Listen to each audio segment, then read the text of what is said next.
안녕하세요. 우리 아이 경제교실 강사 장지영입니다. 오늘은 박미지 선생님과 함께 초등학교 저학년 용돈 교육에서 조금 더 들어가서 우리 집에서 저축과 투자를 어떻게 체험할 수 있는지 이야기 나눠보고자 합니다.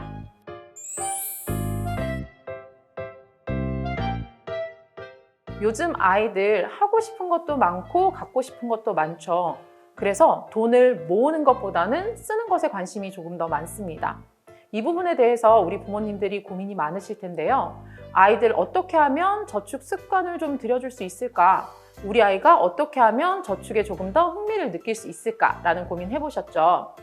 저 역시 아이들이 어리지만 조금이라도 일찍 저축 습관을 형성했으면 좋겠다라는 생각을 하거든요. 네, 사실 요즘 이자율만으로는 아이들에게 저축 습관 들이는 거 쉽지 않죠. 그래서 부모님들의 역할이 굉장히 중요합니다. 데이비드 오웬이라고 미국의 한 작가이자 기자인 분의 사례를 소개를 시켜드릴게요. 두 자녀의 아빠인 이 사람은 아이들에게 저축 습관을 들이기 위해서 아이들에게 저축하자라고 이야기를 했는데 그게 쉽지 않아서 아빠은행이라고 해서 본인이 직접 아이들의 은행이 되어주는 역할을 함으로써 아이들이 저축과 투자를 경험할 수 있게 해줬다고 합니다. 그거 되게 좋은 것 같은데요. 혹시 데이비드 오웬 사례를 조금 더 설명해 주실 수 있을까요? 네, 데이비드 오웬이 두 자녀에게 저축을 하자라고 했더니 아이들이 이자도 너무 조금인데 지금 현재 나를 위해서 쓰는 게 훨씬 더 행복하다라고 이야기를 했다고 해요. 맞아요. 저희 실제 교육 나가보면요. 아이들이 이런 얘기를 합니다. 선생님, 티끌 모아 티끌이에요. 이자율이 낮아서 그렇기도 하지만 아이들 자체가 저축할 수 있는 금액이 조금 적다 보니 이런 것을 더 많이 느끼는 것 같아요. 사실 살면서 선생님 큰돈 필요할 때 굉장히 많잖아요. 아이들 지금부터의 저축 습관이 굉장히 중요할 텐데 이 부분이 너무 아쉽거든요. 저희가 가서 수업을 하는 것만으로는 해결하기가 조금 한계가 느껴져요. 맞아요. 한 번으로는 그런 교육이 어렵다 보니 부모님들께서 아빠 은행, 엄마 은행을 열어서 금융회사를 체험할 수 있게 해주는 게 중요하겠죠. 저도 엄마 은행을 한번 열어봐야겠습니다. 그러면 엄마 은행, 아빠 은행을 열려면 어떤 규칙들이 필요하고 어떻게 운영하면 되는지 선생님 좀 설명해 주시겠어요? 은행을 열기 전에 꼭 하셔야 될 일이 있습니다. 아이들과 충분한 대화를 통해서 저축이 가지는 의미를 다시 한번 이야기해보는 건데요. 사실 이자를 받는 것도 중요하지만 필요한 돈을 모아서 쓰고 미래를 준비한다는 게 더 큰 의미를 가지고 있습니다. 새로운 습관을 들인다는 게 사실 굉장히 어려운 일이죠. 혹시 본인이 계획한 것과 다른 상황이 생겼을 때 어떻게 처리를 해야 할지 이 부분에 대한 규칙도 좀 필요할 것 같은데요. 선생님, 금액을 모으다가 그 금액을 모으기가 조금 어렵다. 이 아이가 모은 돈이 생각보다 빨리 모이지 않는다라는 상황이 생겼을 때는 아이들이 3만 원 정도 모으면 부모님이 7만 원 정도를 지원해 주시거나 혹은 중간에 아이들이 계획 혹은 목표가 바뀌면 이런 것들을 수정할 수 있다라는 규칙도 함께 포함이 되면 좋겠네요. 네, 맞습니다. 여기까지 아이들과 이야기가 다 되었다면 이렇게 통장 2개를 마련해 주시는 게 좋습니다. 시중에서 판매하고 있는 용돈기 입장의 모양도 좋고요. 노트의 모양도 좋은데 보시다시피 저축과 펀드라고 써져 있는 통장 2개를 준비해 주시는 거죠. 그럼 저축과 펀드 투자에 대해서 아이들에게 먼저 설명을 좀 해야겠네요. 어렵게 설명하기보다는 아이들 눈높이에 맞춰서 저축은 차곡차곡 돈을 모으고 정해진 이자를 받는 거다 정도, 펀드 투자는 저축과 돈을 모으는 것은 비슷하지만 정해진 이자가 아니라 내가 투자한 회사 혹은 기업의 변화에 따라서 수익률이 달라질 수 있다 정도로만 접근을 해도 괜찮을까요?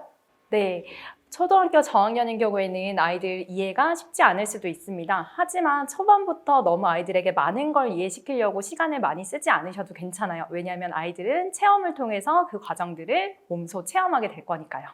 그러면 저도 저축 이거 한번 써보면 좋겠네요. 일단 목표, 저는 게임기, 그리고 40만 원이라고 해서 사고 싶은 것과 정확한 금액을 목표로 쓰고요. 40만 원? 선생님 40만 원이라고 하면 아이들 기준에서는 모으기가 쉽지 않을 수도 있겠네요. 네, 그래서 시중은행이 아니라 부모님 은행을 이용하는 것이 중요합니다. 실제로 어떤 부모님께서는 아이가 10,000원을 입금하면 부모님께서 함께 10,000원을 추가적으로 입금해 주시는 경우도 있더라고요. 그래서 돈이 쌓여가는 것을 보면서 아이들이 저축에 대한 흥미를 느끼는 거죠. 처음에는 좀 적은 금액, 작은 목표부터 시작을 하고 조금씩 키워가면서 목표를 달성했다는 성취감을 아이들이 느끼는 게 중요합니다.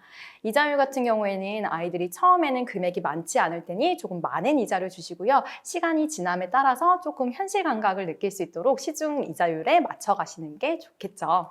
그럼 아이들과 저축하기 전에 충분한 대화를 통해서 이자율은 정하고 그 정해진 이자만큼 아이들에게 입금을 해주면 되는 건데 펀드는 수익률을 무엇으로 기준 삼아야 좋을까요? 네, 아이들이 좀 관심 가지고 있는 기업 한 곳을 정해서 그 기업의 수익률을 따라가는 것도 방법이고요. 우리나라에 있는 대표적인 회사들을 골라서 같이 투자를 해보자라고 해서 코스피 지수를 따라가는 것도 방법이 될 수 있습니다.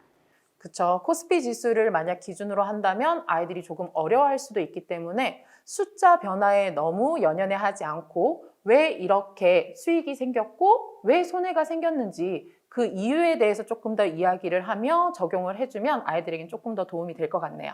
네, 예를 들어서 우리나라의 기업들의 수출이 늘어난다라고 하면 코스피 지수가 올라갈 테니 수익이 발생했다라고 이야기해 줄 수 있고요. 반대의 경우 수출이 줄어들면 코스피 지수가 떨어지니 손해를 받을 수도 있겠죠. 네, 그럼 펀드 투자의 수익률은 저축 이자보다는 조금 높게 그리고 원금 손실의 경험도 필요해 보입니다. 네, 저축과 투자의 장단점을 체험해보고 두 가지를 비교해 볼 수 있는 좋은 체험이 될 수 있겠네요. 네, 그럼 저도 진짜 엄마은행을 한번 운영해 봐야겠네요. 선생님과 지금 나눈 걸 토대로 저만의 규칙 혹은 저축 펀드 상품 비교를 한번 정리해 봐야겠습니다.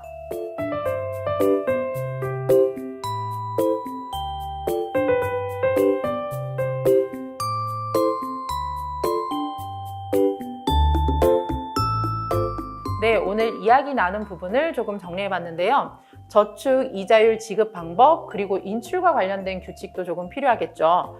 펀드는 저축과 다르게 인출은 불가능하고 해지만 가능하다 정도의 규칙이 필요합니다. 이렇게 우리 집 은행을 잘 활용하고 나서 아이들이 익숙해지면요. 실제 금융회사들을 방문해서 실물 경제를 체험해보는 시간도 꼭 필요하겠죠. 네, 오늘 본 건 예시이고요. 집집마다 경제 상황이나 아이들의 성향이 다를 수 있으니 아이들과 충분한 대화를 통해서 이런 규칙들은 정해 나가시면 될 것 같습니다. 오늘 우리 아이 경제 교실은 여기까지입니다. 감사합니다.